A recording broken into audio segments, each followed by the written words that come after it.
भूकंप विज्ञान के क्षेत्र में अब तक का सबसे बड़ा और सबसे जटिल प्रश्न यही रहा है कि क्या मानव कभी विनाशकारी भूकंपों का सटीक पूर्वानुमान करने में सक्षम हो सकेगा। अनेक दशकों के निरंतर अनुसंधान, उन्नत उपग्रह प्रेक्षण प्रणालियों तथा उच्च क्षमता वाले सुपर कंप्यूटरों के उपयोग के बावजूद वैज्ञानिक आज भी भूकंप पूर्वानुमान की उस मूलभूत त्रयी समय, स्थान एवं परिमाण को स्पष्ट एवं विश्वसनीय रूप से निर्धारित करने में असमर्थ हैं। वर्तमान वैज्ञानिक सर्वसम्मति यह स्वीकार करती है कि निकट भविष्य में भी अल्पकालिक भूकंप पूर्वानुमान की संभावना अत्यंत क्षीण बनी रहेगी। यह स्थिति किसी वैज्ञानिक अक्षमता का द्योतक नहीं है, बल्कि पृथ्वी की आंतरिक संरचना की अत्यधिक जटिलता, प्रत्यक्ष मापन डेटा की सीमित उपलब्धता तथा विवर्तनिक प्रक्रियाओं की अंतर्निहित अराजक प्रकृति का परिणाम है। भूकंप विज्ञान में पूर्वानुमान और सांख्यिकीय संभावना आधारित आकलन के मध्य एक मूलभूत तकनीकी अंतर विद्यमान है, जिसे समझना अनिवार्य है। वैज्ञानिक दृष्टि से किसी भूकंप को तभी पूर्वानुमानित कहा जा सकता है जब निम्नलिखित तीनों तत्वों का सटीक निर्धारण संभव हो। 1. घटना की सटीक तिथि एवं समय। 2. उसका सटीक भौगोलिक स्थान। और 3. भूकंप का निश्चित परिमाण।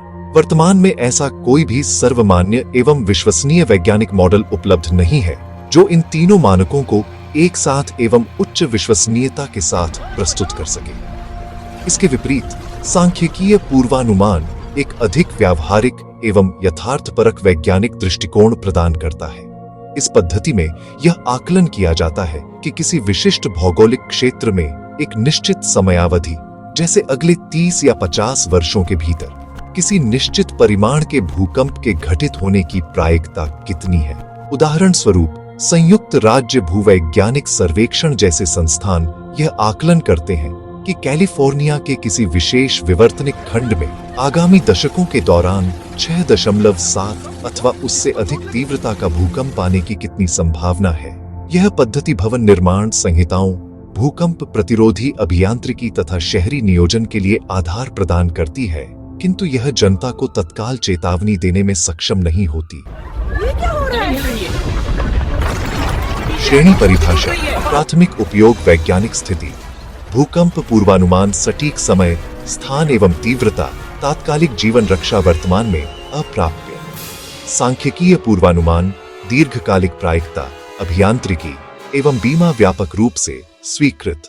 भूकंप पूर्व चेतावनी। भूकंप प्रारंभ के बाद सेकंडों में सूचना, ट्रेनों का नियंत्रण, गैस वाल्व बंद करना तकनीकी रूप से विकसित। अधिकांश भूकंप पृथ्वी की ऊपरी परत यानी क्रस्ट में 10 से 70 किलोमीटर की गहराई पर उत्पन्न होते हैं। इन गहराइयों पर होने वाली विवर्तनिक प्रक्रियाओं का प्रत्यक्ष अवलोकन वर्तमान तकनीकी साधनों से संभव नहीं है। विडंबना यह है कि चंद्रमा या मंगल की सतह का अध्ययन पृथ्वी के गर्भ की तुलना में अधिक सरल प्रतीत होता है। भूकंप की मूल प्रक्रिया विवर्तनिक प्लेटों के मध्य संचित तनाव पर आधारित होती है। जब यह तनाव चट्टानों की घर्षण क्षमता से अधिक हो जाता है, तब अचानक टूटन होती है और ऊर्जा भूकंपीय तरंगों के रूप में मुक्त होती है। किंतु किसी भ्रंश रेखा पर संचित निरपेक्ष तनाव को प्रत्यक्ष रूप से मापने की कोई सटीक विधि वर्तमान में उपलब्ध नहीं है। विवर्तनिक प्लेटों की गति एक गैर रेखीय एवं अराजक प्रणाली का उदाहरण है। जटिल प्रणालियों के सिद्धांत के अनुसार ऐसी प्रणालियां प्रारंभिक स्थितियों के प्रति अत्यंत संवेदनशील होती हैं। परिणाम स्वरूप एक सूक्ष्म परिवर्तन यह निर्धारित कर सकता है कि कोई छोटा झटका समाप्त हो जाएगा या एक महाविनाशकारी भूकंप में परिवर्तित हो जाएगा। पशुओं के असामान्य व्यवहार को भूकंप का संकेत मानने की परंपरा प्राचीन है, किंतु वैज्ञानिक दृष्टि से यह डेटा व्यक्तिपरक, असंगत एवं सांख्यिकीय रूप से अविश्वसनीय सिद्ध हुआ है। रेडॉन गैस, भूजल स्तर परिवर्तन एवं विद्युत चुंबकीय विसंगतियों पर किए गए अध्ययन यह दर्शाते हैं कि ये संकेत मौसम, मानव गतिविधि और अन्य कारकों से भी प्रभावित होते हैं, जिससे इनकी विश्वसनीयता समाप्त हो जाती है।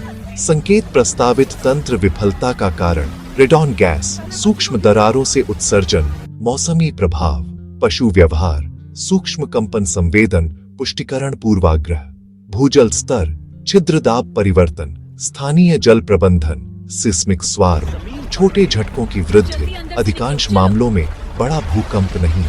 कैस्केड-अप मॉडल के अनुसार भूकंप एक छोटी विफलता से आरंभ होकर धीरे धीरे बड़े विनाश में परिवर्तित हो जाता है। इस स्थिति में पूर्वानुमान सैद्धांतिक रूप से असंभव प्रतीत होता है। अब प्री-स्लिप मॉडल की बात करें तो यह मॉडल मानता है कि बड़े भूकंप से पूर्व भ्रंश पर धीमी अभूकंपीय गति होती है, लेकिन प्राकृतिक भ्रंशों की जटिलता के कारण इसे पहचानना अत्यंत कठिन है। हैचिंग भूकंप, जो 1975 में आया था, वास्तव में एक दुर्लभ उदाहरण है जहां पूर्व संकेतों के आधार पर निकासी संभव हो सकी, लेकिन इसे सार्वभौमिक नियम नहीं माना जा सकता। तांगशान और पार्कफील्ड जैसी घटनाओं ने यह स्पष्ट कर दिया कि भूकंप पूर्वानुमान का कोई स्थायी और सार्वभौमिक पैटर्न उपलब्ध नहीं है। आर्टिफिशियल इंटेलिजेंस और मशीन लर्निंग तकनीकें बड़े भूकंपीय डेटा में सूक्ष्म पैटर्न खोजने का प्रयास कर रही हैं। हालांकि बड़े भूकंपों के सीमित डेटा, ओवरफिटिंग और ब्लैक बॉक्स जैसी चुनौतियां अब भी बनी हुई हैं।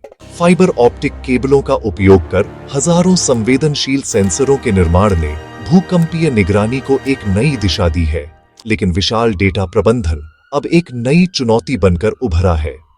पूर्व चेतावनी प्रणालियां भूकंप शुरू होने के बाद कुछ सेकंड से लेकर 1 मिनट तक का समय प्रदान कर सकती है, लेकिन अंध क्षेत्र की समस्या अभी भी बनी हुई है। एलक्विला प्रकरण ने यह सिद्ध कर दिया कि वैज्ञानिक अनिश्चितता को जनता के समक्ष प्रस्तुत करना एक गंभीर नैतिक और कानूनी चुनौती है। झूठे अलार्म और चेतावनी न देने के बीच संतुलन बनाना अत्यंत कठिन है। हिमालयी क्षेत्र में संचित विवर्तनिक तनाव और भूकंपीय अंतराल भविष्य में अत्यंत विनाशकारी भूकंप की संभावना को इंगित करते हैं। भारत में अब पूर्वानुमान के बजाय खतरा मानचित्रण और भूकंप प्रतिरोधी अभियांत्रिकी पर अधिक बल दिया जा रहा है। भूकंप का सटीक पूर्वानुमान वर्तमान विज्ञान की सीमाओं से परे है। मानवता अब निश्चितता के युग से प्रायिकता के युग में प्रवेश कर चुकी है। जब तक विज्ञान इस चुनौती को पूरी तरह हल नहीं कर लेता, तब तक भूकंप रोधी संरचनाएं, प्रभावी पूर्व चेतावनी प्रणालियां और एक जागरूक समाज ही इस अदृश्य भूगर्भीय खतरे के विरुद्ध हमारी सबसे सशक्त ढाल है।